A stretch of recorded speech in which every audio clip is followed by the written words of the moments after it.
In this video, I'm going to do a quick review of the new Pro Q3 plugin from Fabfilter. This is their newest version of this famous EQ.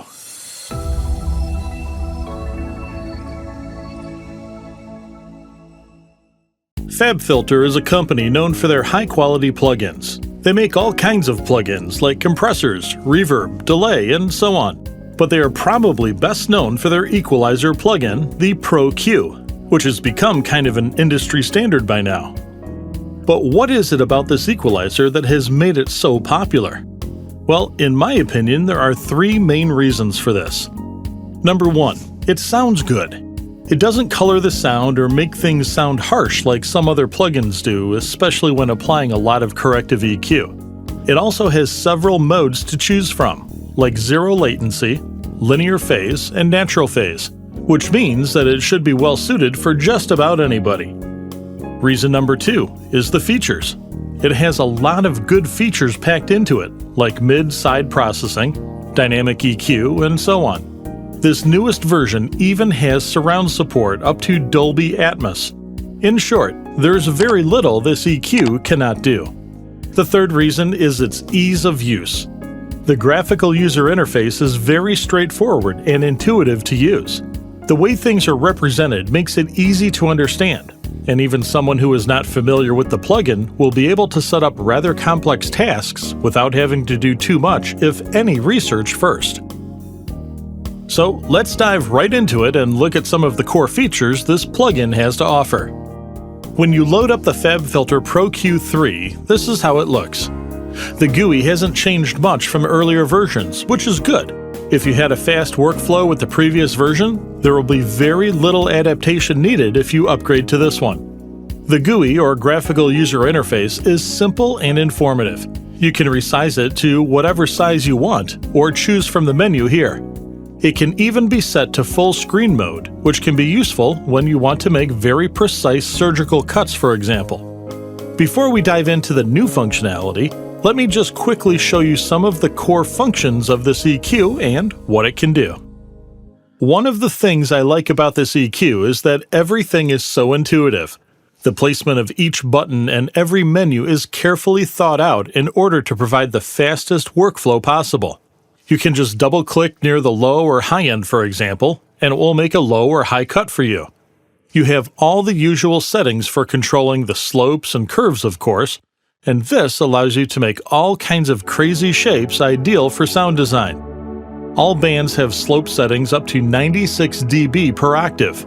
Low and high cut filters can now go even steeper with the new brick wall filter, which actually sounds surprisingly natural.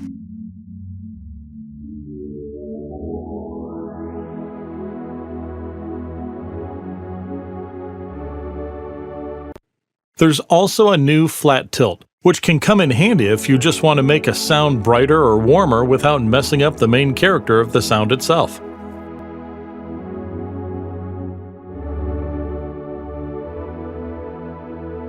In addition to this, you can split the various bands into mid-side, right, left, and so on. If you want to make subharmonics mono, for example, you can do this directly in the EQ.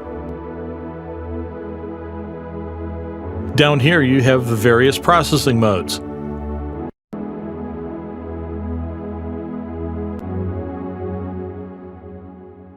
Here's the gain controls. There's an option for automatic makeup gain, which can be extremely helpful because it automatically compensates for any EQ settings so that the overall volume remains the same. Let me show you an example. Here's how it would sound without the automatic makeup gain. Notice how the overall sound increases when I do this?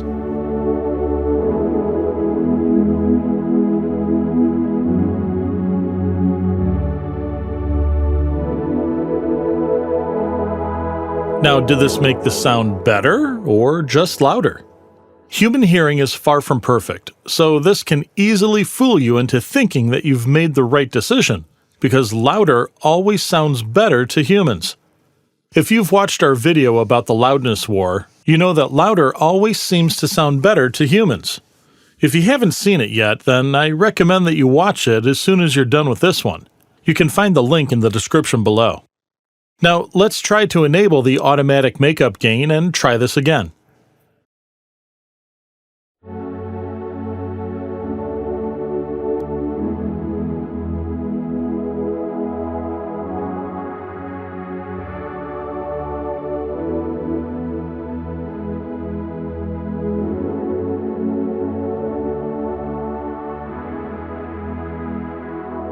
The overall volume stays the same.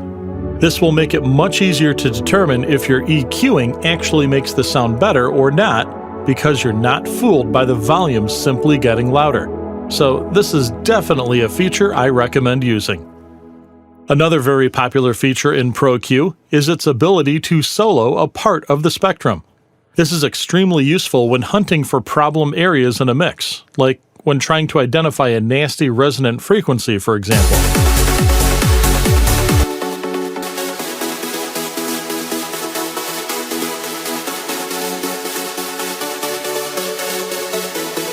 To do this, just click on this headphone icon. You can then move it around to hone in on the frequency. Just use the mouse wheel to make it wider or narrower. This can of course also be helpful when you want to identify which frequency to boost, like when you want a pluck to stand out in the mix, for example, but you just want to boost the main body of that sound. If you want to adjust more than one band at a time, you can simply drag to select the ones you want and then make your adjustments.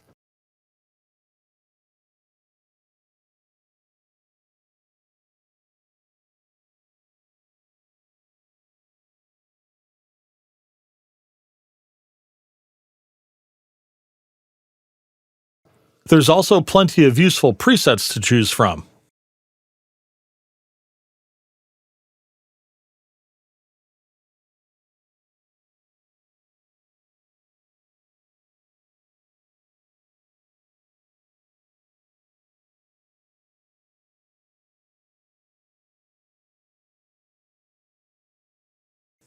This is extremely useful if you want to EQ a sound to make it more in tune with the key of a track, like a kick, for example.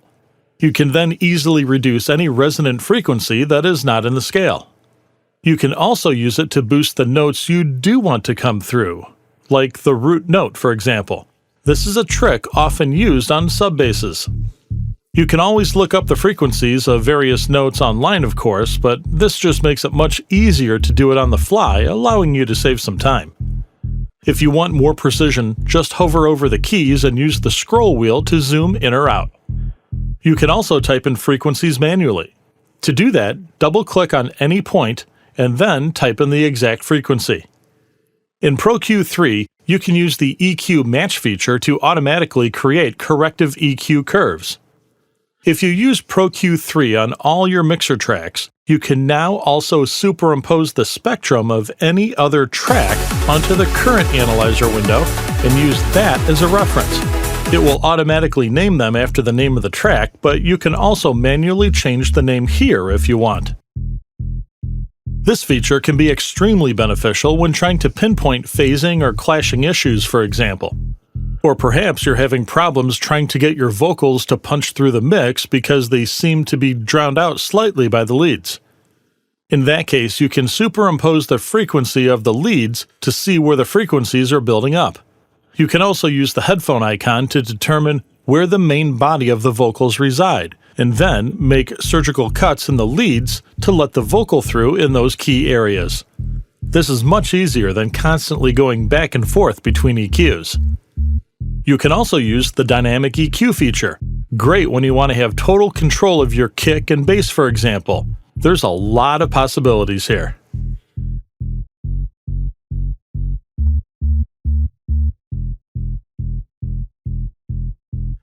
The most exciting new feature is probably the dynamics.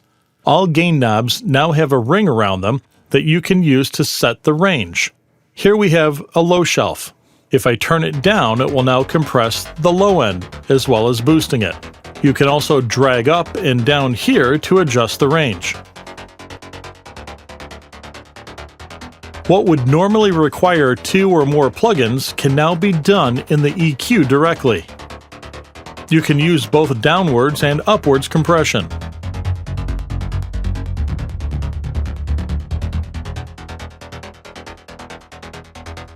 This is designed to be an enhancement of the EQ functionality and allows you to do on-the-fly adjustments directly in the EQ.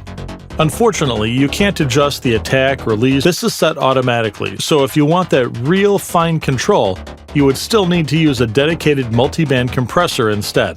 That said, the algorithm is quite good and works very well for the most part.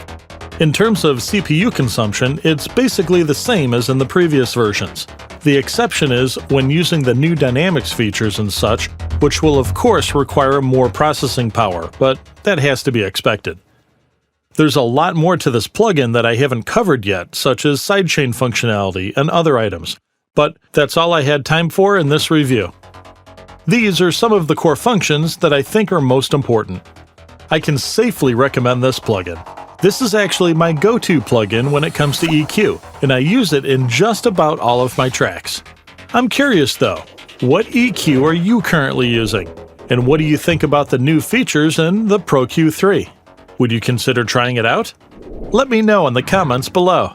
I'd like to thank our Patreons for their ongoing support, and as always, if there's any specific tutorial you'd like us to make, or if you have a question, just let us know in the comments below.